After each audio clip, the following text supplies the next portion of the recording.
Assalamu alaikum. Salam tabarak. I could hear you. I could salam. Can you ask the question? Regarding the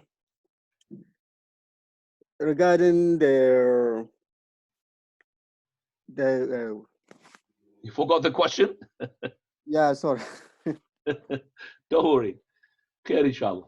Well, I'm just, for example, you've mentioned various dialects, if I got you right, the ways, different ways of recitation.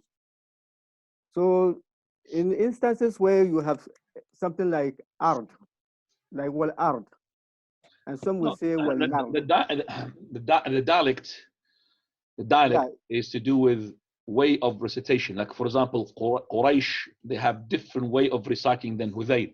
Abdullah ibn Mas'ud reciting the Hudayl tribe. Some of the recitation even they are shadha, but I'm going to give you one. قد جعل ربك تحتك سرية. The kaf, instead of saying kaf, chi. تحتك ربك. That's like a dialect. Okay.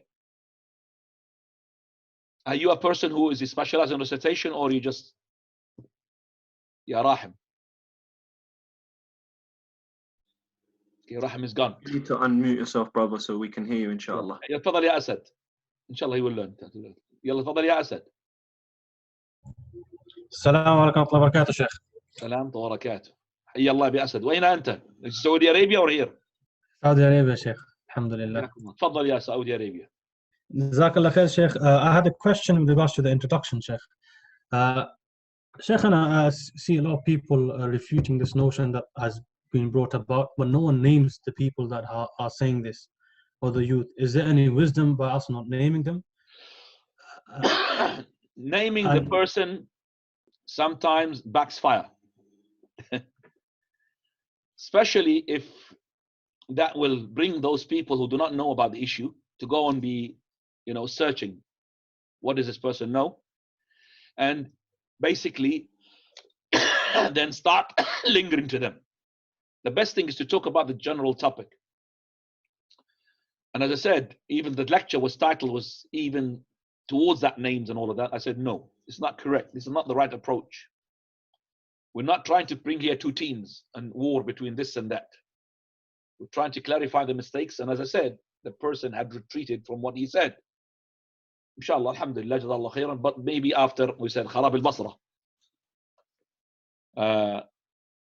See, the problem is that everything that we say, especially if we are celebrities are known, can be taken and will be taken and already has been taken as well by those who are Orientalists.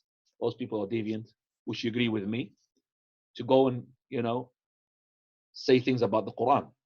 I could mention a name which has been outside the picture now completely.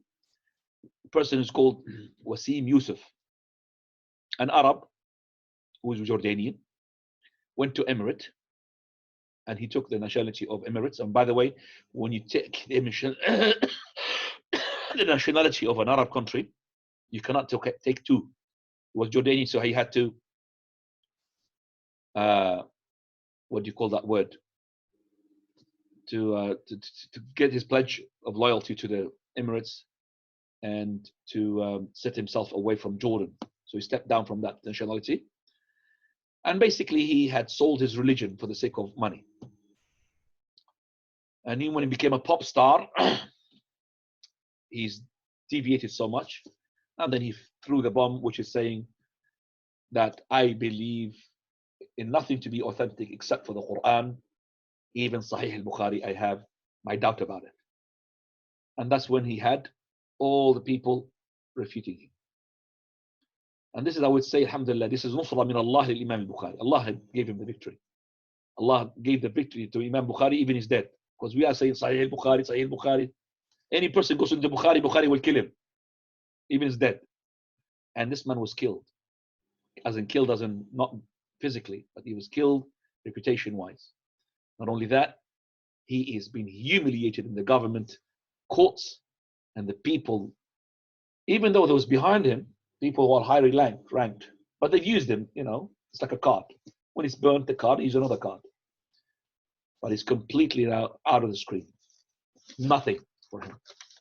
And even his family has been attacked because of that, bullied because of that. Even his mother, poor mother, she's saying, send a message to him, I could see people swearing at you. Why, my son? Why? She doesn't know because she's an old woman. Right. And that is why my wisdom regarding this issue, that I don't mention the name unless there is a need. If there's a need, I will mention. But if there's no need, alhamdulillah. It's enough, inshallah, for that. Jazakumullah khair. Jazak.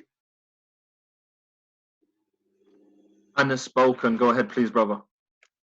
That's the Assalamu alaikum, Sheikh. last question, Ikhwani, because I'm really tired. I need to do the prayer. Fadal.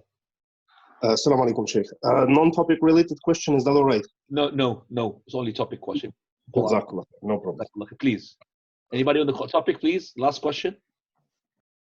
Go ahead, please, Muhammad, quickly. Yalla, Muhammad. Go ahead, Abdullah Ali, quickly, please, brother. Sheikhna, some imams, they recite these different recitations, and some of them we don't even understand. What's the ruling on that? The person who's reciting a different recitation, it depends the person who he is and where he is reciting. So if he's a person known to be a person who is memorizing recitation, well known to the people, no problem for him, because people will know. But if the person is not known and he comes to a people who are, for example, got used to the recitation of Hafs and Asim, and he starts reading even just not Hafs, which is an Asim, he reads Shu'ba an Asim, same Asim, but Shu'ba. And he makes another recitation, that will be fitna. It's not allowed. That's not allowed. You're going to make the people say, like Umar al-Khattab wants to jump on Hisham ibn Hakim. Why? Because he was reciting something which he hasn't heard from the Prophet. Ya'kul, na'kul, tastati'un, yastati'un. What is this? He's changing. So if you're reciting on people and you're not known, and the people, they're not student of knowledge, that's not allowed. That's we call it, they want to have fame, basically. Especially if you start reciting a surah which is one of those short surahs. Okay? Like, for example, you say, Tabbat yada abi lahbi wa tab. And also you say, وَامْرَأَتُهُ, as one of the verses, وَامْرَأَتُهُ, instead of حَمَّالَةَ الْحَطَبِ, which we know, you say, وَامْرَأَتُهُ حَمَّالَةُ الْحَطَبِ. You make the dhamma on the ta. Definitely there will be a person who says to you, Ya akhi, you made a mistake. Even somebody behind you, حَمَّالَةَ, حَمَّالَةَ. He will tell you, I mean, حَمَّالَةَ. So you have to be careful in doing this. Wallahu ta'ala a'lam wa subhanaka Allahumma bihamdik ashhadu an la ilaha illa anta astaghfiruka wa atubu ilayk. Jazakumullahu khairan wa barakallahu fikum.